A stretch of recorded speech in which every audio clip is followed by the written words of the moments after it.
నమస్కారం Whitefield news కి స్వాగతం. ముందుగా ముఖ్యాంశాలు.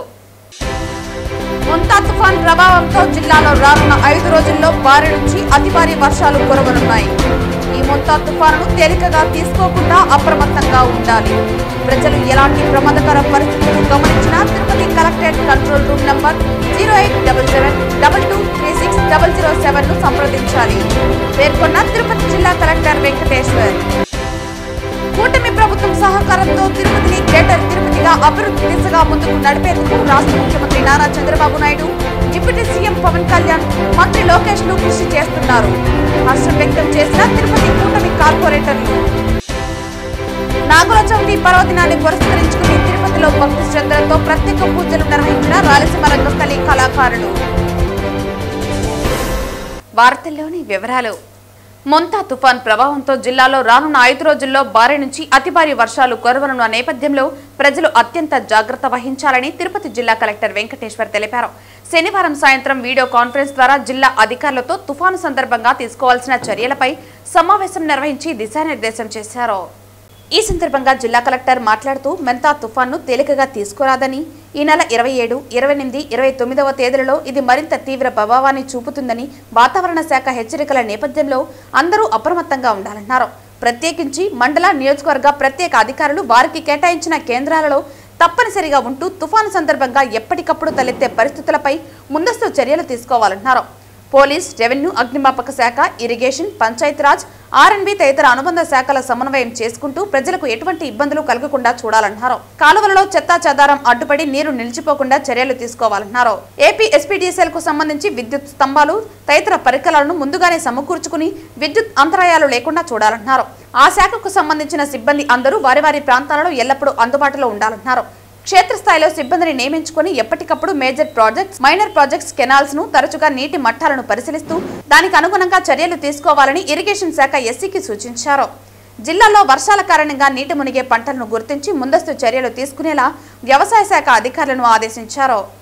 వర్షాల సందర్భంగా పిడుగుపాటుకు గురికాకుండా ఉండేందుకు పశువులు, గొర్రెలు, మేకలు తదితర జీవాలను మేతకు తీసుకువెళ్లకుండా రైతులను, ప్రజలను అప్రమత్తం చేయాల్సిందిగా పశుసంవర్ధక శాఖ అధికారిని ఆదేశించారు. మత్స్యశాఖ అధికారులు తీర ప్రాంతాల్లోని మత్స్యకారులు తుఫాను సమయంలో వేటకు వెళ్లకుండా, ప్రమాదాలకు గురి అవ్వకుండా మత్స్యకారులకు ముందస్తుగా హెచ్చరికలు జారీ చేయాలన్నారు. ప్రమాద ఘటనలు సకాలంలో తెలియజేసేందుకు సిగ్నల్ అంతరాయం కలగకుండా సెల్ టవర్ల వద్ద జనరేటర్లను ఏర్పాటు చేసుకోవాలన్నారు.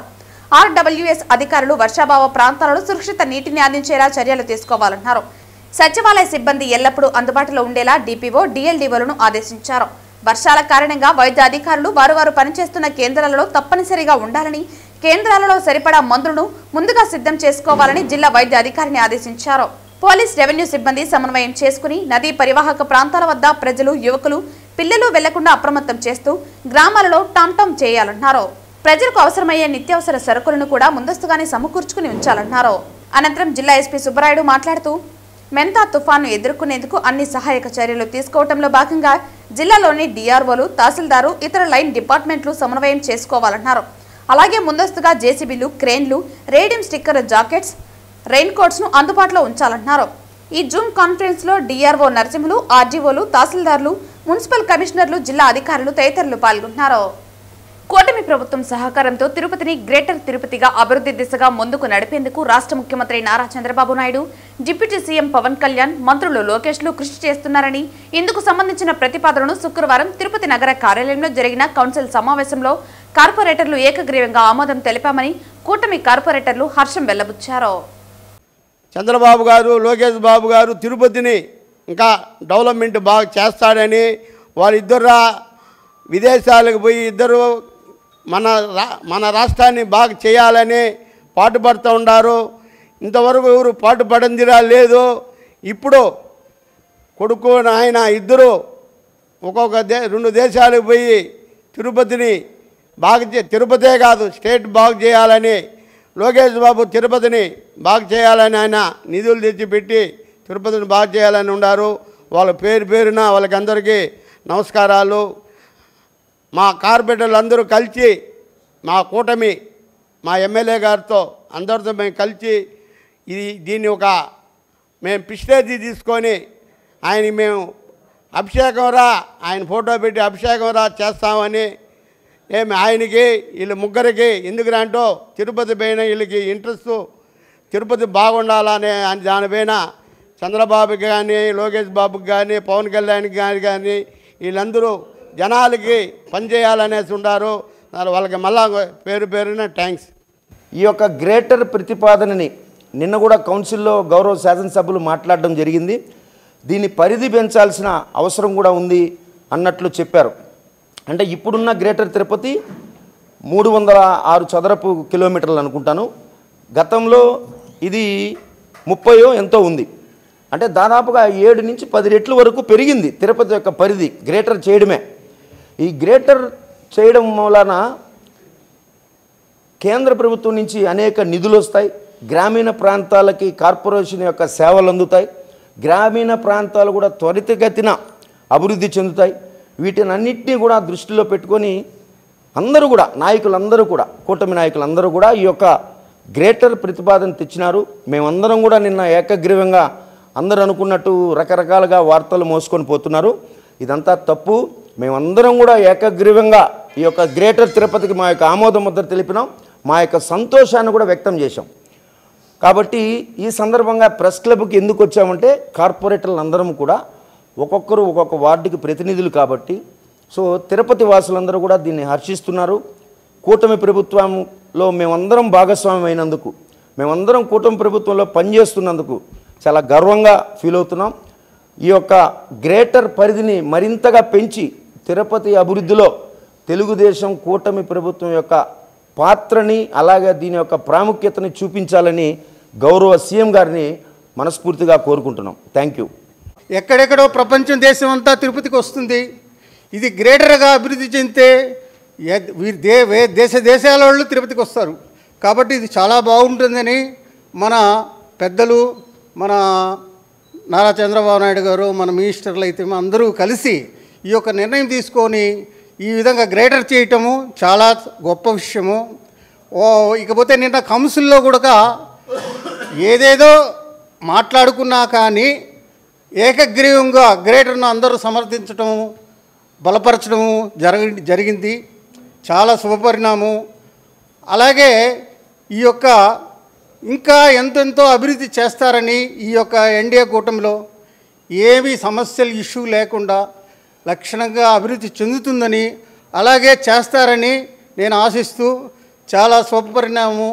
మన తిరుపతి నగరం మహానగరంగా ఆవిర్విస్తూ ముందు గ్రేటర్ తిరుపతి ప్రతిపాదనని మొట్టమొదటిగా తీసుకొచ్చిన ప్రభుత్వం ఏదైనా ఉంది అంటే అది ఒక్క తెలుగుదేశం పార్టీనే అని చెప్పి మనస్ఫూర్తిగా సగౌరవంగా తెలియజేస్తున్నాను.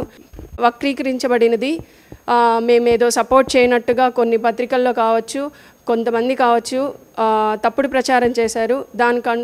దానికంతా తెరదించాలని తెరవేయాలనే ఆలోచనతోనే ఈరోజు మేము ముఖ్యంగా ప్రెస్ మీట్ పెట్టడం జరిగింది. Thank you. 167 తిరుపతి నియోజకవర్గ పరిధిలో 1200 కంటే ఎక్కువ ఓట్లు కలిగిన కేంద్రాలను విభజించేందుకు సహకరించాలని రాజకీయ పార్టీల ప్రతినిధులకు నియోజకవర్గ ఓటరు నమోదు అధికారి నగరపాలక సంస్థ కమిషనర్ మౌర్య తెలిపారు. రాష్ట్ర ఎన్నికల కమిషన్ ఆదేశాల మేరకు గుర్తింపు పొందిన రాజకీయ పార్టీల ప్రతినిధులతో సమావేశం ఏర్పాటు చేశారు. ఈ సందర్భంగా వివిధ రాజకీయ పార్టీల ప్రతిపాదనలను పరిశీలించిన కమిషనర్ సాధ్య అసాధ్యాలను పరిశీలించి తగు చర్యలు తీసుకుంటామని నియోజకవర్గ ఓటరు నమోదు అధికారి తెలిపారు. 274 పోలింగ్ కేంద్రాల్లో 14 పోలింగ్ కేంద్రాల లొకేషన్ మార్పు చేయనున్నామని తెలిపారు. నియోజకవర్గ పోలింగ్ కేంద్రాల్లో 4 పోలింగ్ కేంద్రాల పేర్లు మార్పు చేయనున్నామని తెలిపారు. మొత్తం 274 పోలింగ్ కేంద్రాల్లో 89 పోలింగ్ కేంద్రాల్లో 1200కు మించి ఓటర్లు ఉన్నందున ఆ ఓట్లను విభజించి 84 పోలింగ్ కేంద్రాలకు ఏర్పాటు చేయనున్నామని తెలిపారు. పోలింగ్ కేంద్రాల్లో డిలీషన్ మరియు కలపడం వంటివి ఏమీ లేవని తెలిపారు. వీటన్నిటికీ రాజకీయ పార్టీల ప్రతినిధులు సమ్మతం తెలిపారు. ఈ సమావేశంలో డిప్యూటీ కమిషనర్ అమరయ్య, తహసీల్దార్ సురేష్ బాబు, వివిధ రాజకీయ పార్టీల ప్రతినిధులు పాల్గొన్నారు. నాగుల చవితి పర్వదినాన్ని పురస్కరించుకుని రాయలసీమ రంగస్థలి కళాకారులు భక్తి శ్రద్ధలతో ప్రత్యేక పూజలు నిర్వహించారు. ఈ సందర్భంగా అన్నమాచార్య కళామందిర ప్రాంగణంలో ఉన్న నాగుల పుట్టకు పాలు పోసి సాంప్రదాయ రీతిలో పూజలు చేశారు. నాగుల చవితి పర్వదినాన్ని పురస్కరించుకుని రాయలసీమ రంగస్థలి కళాకారులు భక్తి శ్రద్ధలతో ప్రత్యేక పూజలు నిర్వహించారు. ఈ సందర్భంగా అన్నమాచార్య కళామందిర ప్రాంగణంలో ఉన్న నాగుపుట్టకు పాలు పోసి సాంప్రదాయ రీతిలో పూజలు చేశారు. అనంతరం భక్తులకు ప్రసాదాలు పంపిణీ చేశారు. ఈ కార్యక్రమంలో పాల్గొన్న గుండాల గోపీనాథ్ రెడ్డి నాగుల చవితి విశిష్టతను భక్తులకు వివరించారు. ఈరోజు పాలాభిషేకం చేసి పుట్టలో పాలు పోసి అలాగే నైవేద్యం సమర్పించి నాగాలమ్మ తల్లిని వేడుకున్నాము, పూజించాము. ప్రతి ఒక్కరూ ఈ నాగుల చవితి రోజు వచ్చి పుట్టలో పాలు పోసి నాగదేవతల్ని మనము పూజిస్తే మనకు అన్నీ మంచి జరుగుతుంది. ప్రతి ఒక్కరూ ఈ నాగుల చవితి రోజు నాగాలమ్మని దర్శించుకోవాలి, ఆమె ఆశీస్సులు మనం పొందాలి. ఈ నాగుల చవితి మనకి సనాతనంగా మనకి సాంప్రదాయాలు మన సంస్కృతి సాంప్రదాయాల్లో ఈ నాగుల చవితి కూడా ప్రాముఖ్యత ఉంది. ప్రతి ఒక్కరూ ఈ నాగుల చవితి రోజు ఈ పుట్టని వచ్చి పూజించి నాగదేవతల్ని ఆశీర్వాదాలు తీసుకుంటే మనకి అన్నీ మంచి జరుగుతుంది. ఆరోగ్యము, అలాగే సంతానం లేని వారికి సంతానం కలుగుతుంది. అలాగా ప్రతి ఒక్కటి మనం ముఖ్యంగా రైతులకు చాలా మేలు చేస్తుంది ఈ నాగదేవతలు. ఈ పైరుని క్రిమి కీటకాలు నశింపజేస్తాయి. వాటిని ఈ పాములు తిని మన ఈ పైరుని బాగా అభివృద్ధి చెందేదానికి మూల కారకము. అందువల్ల రైతులు ఫస్ట్ ఈ వ్యవసాయం చేసేటప్పుడు ఈ నాగదేవతల్ని పూజించే వ్యవసాయం స్టార్ట్ చేస్తారు. అందువల్ల ప్రతి ఒక్కరూ ఈ నాగుల చవితి రోజు వచ్చి అమ్మవారిని దర్శించుకుని, అలాగే ఈరోజు కలియుగ వెంకటేశ్వర స్వామి కూడా ఈరోజు పెద్ద శేష వాహనంతో దర్శనం ఉంటుంది. ప్రతి ఒక్కరూ స్వామివారిని దర్శించుకోండి. గురుర్బ్రహ్మ గురుర్విష్ణు గురుర్దేవో మహేశ్వర గురు సాక్షాత్ పరబ్రహ్మ తస్మై శ్రీ గురవే నమః. హిందూ సాంప్రదాయంలో సనాతనంగా వస్తున్నటువంటి ఈ కార్తీక మాసంలో 4వ రోజు చవితి నాడు నాగల చవితిగా నిర్వహించడం అటు ఆధ్యాత్మికము ఇటు పర్యావరణకు ఎంతో మేలు కలిగించేటువంటి ఈ నాగులకు ఈరోజు ఆరాధించడం, దానివల్ల శ్రవణము వినికిడి అలాగే స్పర్శ జ్ఞానం ఎక్కువగా కలిగినటువంటి భూచరాల్లో ఈ నాగులకి విశేషమైనటువంటి ప్రామాణ్యం ఉంది. అది ఆ నాగుల చవితి నాడు కనుక ఈ నాగజాతికి సంబంధించినటువంటి పాములకు ఆవాసమైనటువంటి ఈ వల్మీకాలలో పుట్టలలో గనక పాలు పోసి ఆ వల్మీకాలు అభివృద్ధి చెందటానికి కావలసినటువంటి బియ్యపిండి అలాగే పాలు ఇవన్నీ వేసి ఆ వల్మీకాలు అభివృద్ధి చెంది పాములకి ఆవాసాలు అవ్వాలనేటువంటి ఉద్దేశంలో పూర్వీకుల నుంచి వస్తున్నటువంటి ఈ చవితి నాడు, అందులో వానాకాలంలో కార్తీక మాసంలో దీన్ని ఏర్పాటు చేసి మనందరికీ కూడా మేలు చేసేటువంటి పంటలకి ఆహార ధాన్యాలకి పాడు చేసేటువంటి క్రిమికీటకాలని వాటిని స్వీకరించి మనకి ఎంతో మేలు చేస్తున్నటువంటి ఆ నాగజాతికి మేలు చేయాలనేటువంటి ఉద్దేశంలో ఈనాడు మన పూర్వీకులు ఏర్పాటు చేసినటువంటి నాగుల చవితి నాడు. అలాగే స్త్రీలను కనుక ఈ స్త్రీలు పురుషులు ఆబాల భోపాలం కనుక ఈరోజు చవితి నాడు వాటికి మన వెంకటేశ్వర స్వామికి శనివారం విశేషం. నాగుల చవితి కలిసింది, 3 కలిసింది కాబట్టి ఆ నాగుల చవితి రోజు ఈ పుట్టకు పాలు పోస్తే ఆయుష్, ఆరోగ్యం, ఆనందం, ఆస్తి అన్నీ ఉంటుంది అనేసి మనకి పురాణాలు చెప్తూ ఉంది. అందువల్ల గోపీనాథ్ రెడ్డి గారు, హనుమంతరావు గారి ఆధ్వర్యంలో ఈరోజు పుట్టకు పాలు పోసి అందరూ వాళ్ళ కోరికల్ని వేడుకున్నాము. ఏమన్నా సర్పాలను అలాగా ఇది చేసుంటే ఆ దోషాలన్నీ పోవడానికి మనము నాగుల చవితి జరుపుకుంటాము.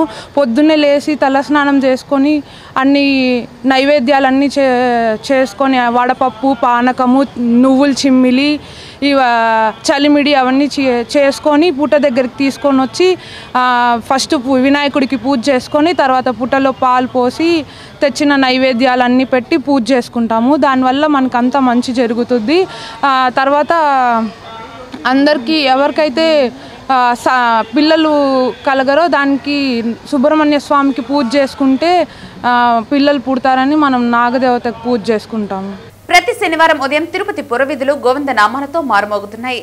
శ్రీ వెంకటేశ్వర స్వామి కొలువైన తిరుపతి క్షేత్రంలో అడుగడుగున భక్తిభావం పెంపొందించాలన్న సంకల్పంతో స్థానిక భజన మండలి కళాకారులు శ్రీవారికి ఎంతో ఇష్టమైన శనివారం రోజున నగర సంకీర్తన చేస్తున్నారు. శ్రీ వెంకటేశ్వర స్వామి కొలువైన తిరుపతి క్షేత్రంలో అడుగడుగునా భక్తి భావం పెంపొందించాలన్న సంకల్పంతో స్థానిక భజన మండలి కళాకారులు శ్రీవారికి ఎంతో ఇష్టమైన శనివారం రోజున నగర సంకీర్తన చేస్తున్నారు. 100 మందికి పైగా భజన మండలి కళాకారులు ప్రతి శనివారం మేళ తాళాలు మంగళ వాయిద్యాల నడుమ తిరువీధులలో నగర సంకీర్తన చేస్తూ నగరంలో ఆధ్యాత్మిక శోభను తీసుకొస్తున్నారు. నగర సంకీర్తన అనంతరం భక్తులకు అన్నప్రసాదాలు పంపిణీ చేశారు. నగర సంకీర్తన స్టార్ట్ చేసి దాదాపుగా 2 సంవత్సరాలు కావస్తోంది. ప్రతి భక్తుడు వారు టయానికి బయలుదేరి లేచి స్నానం చేసుకొని వచ్చి ఈ యొక్క కార్యక్రమాన్ని తిరుపతి 4 వీధుల్లో జయప్రదం చేస్తున్నాం. ఇదే విధంగా కొన్ని రోజులుగా జరగాలని ఆ భగవంతుని ప్రత్యేకంగా కోరుకుంటూ సెలవు తీసుకుంటాం. తిరుమల పుణ్యక్షేత్రం పాదాల చెంత వెలసిన తిరుపతి పవిత్ర పుణ్యక్షేత్రంలో శ్రీ గోవిందరాజస్వామి తిరుమాడా వీధుల్లో మన తిరుపతి కళాకారులు మరియు పరిసర ప్రాంత కళాకారులచే శనివారం 4 నుంచి 6:30, 7 వరకు నగర సంకీర్తన జరుగుతూ ఉంది. ఇది మన సాంప్రదాయానికి ఒక మంచి ఆనవాలు. ఎందుకంటే ప్రతి ఒక్కరూ శనివారం ఉదయం 4 గంటలకు గోవిందరాజస్వామి గుడి దగ్గరకు విచ్చేసి తిరుమాడా వీధుల్లో మనం హరినామ స్మరణ చేసుకుంటూ తిరగడం వల్ల మనకెంతో పుణ్యం, పవిత్రం. ఇది మన హిందూ సాంప్రదాయ సనాతన ధర్మానికి ఒక మంచి మార్గం. కాబట్టి ప్రతి ఒక్కరూ తన మానసిక రుగ్మతలో ఎన్నో సమస్యలతో బాధపడుతున్నటువంటి మనుషులు ఈ 2 గంటలైన హరినామ సంకీర్తనం చేసి మీరు మీ మానసిక ఆరోగ్యాన్ని కాపాడుకుంటూ ఉల్లాసంగా, ఉత్సాహంగా, ఆనందంగా ఉండాలని కోరుకుంటూ ఆ తిరుపతి శ్రీ వెంకటేశ్వర స్వామి అష్టైశ్వర్యాలు, భోగభాగ్యాలు కలిగించాలని కోరుకుంటూ, ముఖ్యంగా ఇది కార్తీక మాసం, శివునికి పవిత్రమైన మాసం కాబట్టి ఈ మాసంలో కూడా భజన చేయడం వల్ల ప్రతి మనిషికి, మానవ జన్మకి ఎత్తిన దానికి మనందరికీ పుణ్యం. కాబట్టి ప్రతి ఒక్కరూ ఈ భజనలో పాల్గొని దీన్ని ఇంకా అఖండ విజయం చేకూర్చాలని కోరుకుంటూ నమో తిరుపతి రూరల్ వేదాంతపురం వద్ద ఉన్న స్వర్ణముఖి నదిలో ఈతకని వెళ్లిన నలుగురు యువకులు మృతి చెందడం పట్ల చంద్రగిరి కాంగ్రెస్ ఇన్ఛార్జ్ ఐరాల లోకేష్ రెడ్డి తీవ్ర దిగ్భ్రాంతి వ్యక్తం చేశారు. తిరుపతి రూరల్ వేదాంతపురం వద్ద ఉన్న స్వర్ణముఖి నదిలో ఈతకని వెళ్లిన నలుగురు యువకులు మృతి చెందడం పట్ల చంద్రగిరి కాంగ్రెస్ ఇన్ఛార్జ్ ఐరాల లోకేష్ రెడ్డి తీవ్ర దిగ్భ్రాంతి వ్యక్తం చేశారు. అలాగే వారి కుటుంబాలకు ప్రగాఢ సానుభూతి వ్యక్తం చేశారు. చనిపోయిన వారి కుటుంబాలు దిగువ మధ్యతరగతి వారు కావటం, వారి కుటుంబాల్లో ఊహించని దుర్ఘటన జరగటం వారికి తీరని లోటని ఆయన అన్నారు. చనిపోయిన యువకుల కుటుంబాలకు ప్రభుత్వం స్పందించి వెంటనే తలా 10 లక్షల రూపాయలు నష్టపరిహారం కింద చెల్లించాలని ఐరాల లోకేష్ రెడ్డి కోరారు. అందరికీ నమస్కారం. నేను మీ ఐరాల లోకేష్ రెడ్డి, చంద్రగిరి కాంగ్రెస్ పార్టీ ఇన్ఛార్జ్. నిన్న జరిగిన సంఘటన ఏదైతే ఉందో, 4 వేదాంతపురం సంబంధించి చిన్న పిల్లవాళ్ళు ఏదైతే వేదాంతపురం దగ్గర స్వర్ణముఖి నదిలో మునిగి చనిపోవడం జరిగింది. వాళ్ళ కుటుంబాలకి వాళ్ళకి నేను ప్రగాఢ సానుభూతి తెలుపుతున్న కాంగ్రెస్ పార్టీ తరఫున ఆ కుటుంబాలకు సంబంధించి ఆ కుటుంబాలను ప్రభుత్వం ఆదుకొని ఒక 10 లక్షల రూపాయలు ప్రభుత్వం వెంటనే ఎక్స్గ్రేష్ ప్రకటించాలని చెప్పి కాంగ్రెస్ పార్టీ తరఫున మేము డిమాండ్ చేస్తున్నాం. పొంగునూరు పట్టణంలోని ట్రావెల్స్ బంగ్లాలో ఏర్పాటు చేసిన విలేకరుల సమావేశంలో టీడీపీ సీనియర్ నాయకులు మాట్లాడుతూ పొంగునూరు టీడీపీ ఇన్ఛార్జ్ చల్లా రామచంద్రారెడ్డిపై ఫేస్బుక్లో వచ్చిన అసత్య వార్తలను ఖండించారు. టీడీపీ సీనియర్ నాయకులు సివి రెడ్డి, మండల టీడీపీ నాయకులు Madhava Reddy, AMC chairman సమీపతి Yadav, BCCL రాష్ట్ర కార్యనిర్వాహక కార్యదర్శి శ్రీకాంత్, సయ్యద్ సుహేల్ బాషాలు, టీడీపీ నియోజకవర్గ ఇన్ఛార్జ్ చల్లా రామచంద్రారెడ్డిపై ఫేస్బుక్లో వచ్చిన అసత్య వార్తలను ఖండించారు. ఈ సందర్భంగా వారు మాట్లాడుతూ కొంతమంది వ్యక్తిగతంగా కక్ష పెట్టుకుని అబాండాలు మోపుతున్నారని, గత 30 ఏళ్లుగా టీడీపీ పార్టీని అంటుపెట్టుకుని పార్టీలో కొనసాగుతూ రాజకీయంగా ఎదుగుతున్న మా నాయకుడు చెల్లా బాబుపై తప్పుడు ప్రచారాలు చేసిన వారిపై చట్టపరమైన చర్యలు తీసుకోవాలన్నారు. కొంతమంది నాయకులు వైసీపీ వాళ్లతో కుమ్మక్కై ఇవి చేస్తున్నారని, తమ నాయకుడు చెల్లాబాబు మచ్చలేని వ్యక్తి అని అన్నారు. పొంగనూరు నియోజకవర్గం రాష్ట్రంలో ఉన్న 175 నియోజకవర్గాలకి ఆదర్శంగా నిలిచింది. బాబురెడ్డి గారి నాయకత్వంలో ప్రతి కార్యకర్త కొదమ సింహాల పోరాడినాం. ఓటమిని దగ్గర రుచి చూపించిన వైఎస్ఆర్సీపీ నాయకులు అక్కడ మేము సఫలం కాదు, మేము నైతికంగా మాదే గెలుపు ఆ రోజు కూడా. కాబట్టి చల్లా బాబురెడ్డి గారి వ్యక్తిత్వ హననానికి పాల్పడితే అది మూర్ఖత్వము, మీ సంస్కార హీనానికి నిదర్శనం అని చెప్పి తెలియజేసుకుంటూ ఆ నాయకుడికి మచ్చ తెచ్చే చర్యలు ఇంకైనా కూడా మానుకోండి. చేతనైతే మీకు దమ్ము ధైర్యం ఉంటే ప్రత్యక్ష రాజకీయాల్లో ఏ స్థాయిలో అయినా అటు స్థానిక సంస్థలు కానీ రాబోయే ఎలక్షన్లో కానీ ఆయన ఎదుర్కొనేకి వేరే వ్యూహాలు రచించుకోండి. ఇలాంటి చౌకబారువి దిగజారు రాజకీయాలు చేయదని చెప్పి తెలియజేసుకుంటూ విచ్చేసిన మా కూటమి నాయకులకు పాత్రికేయ మిత్రులందరూ కూడా ధన్యవాదాలు తెలియజేసుకుని సెలవు తీసుకుంటాం. కష్టకాలంలో నాయకులకు కార్యకర్తలకు అండగా నిలబడినటువంటి ఏకైక నాయకుడు చల్లా రామచంద్రారెడ్డి గారని తెలియజేసుకుంటా ఉంటా. రేపు ఆయనకు ఏదన్నా ఇబ్బంది వస్తే అడ్డంగా మేమున్నామని కూడా తెలియజేసుకుంటూ, ఏది ఏమైనా చల్లా రామచంద్రారెడ్డి గారితో మేమున్నాం, ఎల్లవేళలా మేము ఆయనకు అందుబాటులో ఉండి ఈ కష్ట సుఖాలు కూడా మేము అందుబాటులో ఉంటామని చెప్పి తెలియజేసుకుంటూ సెలవు తీసుకుంటా ఉన్నాం. ఒక లేని ఫేక్ వీడియోని సృష్టించి మా నాయకుడు చల్లాబాబన్న మీద అనవసరమైన రాద్ధాంతం చేస్తున్నారు. మరియు కొన్ని మీడియాల్లో కూడా వచ్చినాయి. వాళ్ళు కూడా ఏం చేసి ఉండాలా, మా నాయకుడికి ఫోన్ చేసి ఒక క్లారిటీ తీసుకొని ఎందుకు ఈ ఫేక్ వీడియో వచ్చింది, ఇది నిజమా కాదా, ఒక సిఎస్ ఒక మహిళతో కానీ ఒక కార్యకర్తతో కానీ 20 నిమిషాలు వీడియో మాట్లాడతారా? వాళ్ళు కూడా ఆలోచన చేయాలి. ఏమి ఆవిడ మల్లికార్జున నాయుడు రెడ్డి అంటే కాదు నాయుడు అనే అని ఒక సిఎస్కు ఒక సామాన్య కార్యకర్త ఒక చిన్న నాయకుడి పేరు తెలుస్తుందా? ఇవన్నీ కూడా మీడియా సంస్థలు కూడా ఆలోచన చేయాలి. పుంగనూరు కాన్స్టిట్యున్సీలో నాయకత్వం వహిస్తున్నట్టు మా నాయకుడిని టాపిక్ డైవర్ట్ చేసి రాజకీయాలంతా మార్చి సంబంధించిన విషయాలు కాకుండా వేరే విషయాలు చేసి మా మండల నాయకులు కూడా మనస్తత్వాలు మార్చి రకరకాలుగా చేసి మనలో మన స్పర్ధలు వచ్చేటట్టుగా చేసి చల్లా రామచంద్రారెడ్డి గారి పైన ఈ తప్పుడు ఆరోపణలు చేయడానికి మమ్మల్ని వీక్ చేయాలని వాళ్ళు చేస్తున్న కుట్రగా మేము భావిస్తూ, ఇది వాళ్ళు అనుకున్నంత ఈజీగా మేము మా చల్లా సైన్యం ఉన్నా మేము చల్లా చదివే క్వశ్చనే లేదు. ఎప్పటికీ మేము వెన్నుదనుగా మా నాయకుడు చల్లా రామచంద్ర వెనకనే ఉంటామని ఈ సమావేశం తరపున నేనే చెప్తున్నాను. వార్తలు ముగించే ముందు ముఖ్యాంశాలు మరోసారి. మొంతా తుఫాన్ ప్రభావంతో జిల్లాలో రానున్న 5 రోజుల్లో భారీ నుంచి అతి భారీ వర్షాలు కురవనున్నాయి. ఈ మొంతా తుఫానును తేలికగా తీసుకోకుండా అప్రమత్తంగా ఉండాలి. ప్రజలు ఎలాంటి ప్రమాదకర పరిస్థితులను గమనించినా Tirupati collectorate control room number 087722360007 ను సంప్రదించాలి. పేర్కొన్న తిరుపతి జిల్లా కలెక్టర్ వెంకటేశ్వర్. కూటమి ప్రభుత్వం సహకారంతో తిరుపతిని గ్రేటర్ తిరుపతిగా అభివృద్ధి దిశగా ముందుకు నడిపేందుకు రాష్ట్ర ముఖ్యమంత్రి నారా చంద్రబాబు నాయుడు, డిప్యూటీ సీఎం పవన్ కళ్యాణ్, మంత్రి లోకేష్ లు కృషి చేస్తున్నారు. హర్షం వ్యక్తం చేసిన తిరుపతి కూటమి కార్పొరేటర్లు. నాగుల చవితి పర్వదినాన్ని పురస్కరించుకుని తిరుపతిలో భక్తి శ్రద్ధలతో ప్రత్యేక పూజలు నిర్వహించిన రాయలసీమ రంగస్థలి కళాకారులు. ఈ వార్తలు ఇంతటితో సమాప్తం. తిరిగి వార్తల్లో మళ్ళీ కలుద్దాం. అంతవరకు సెలవు. నమస్కారం.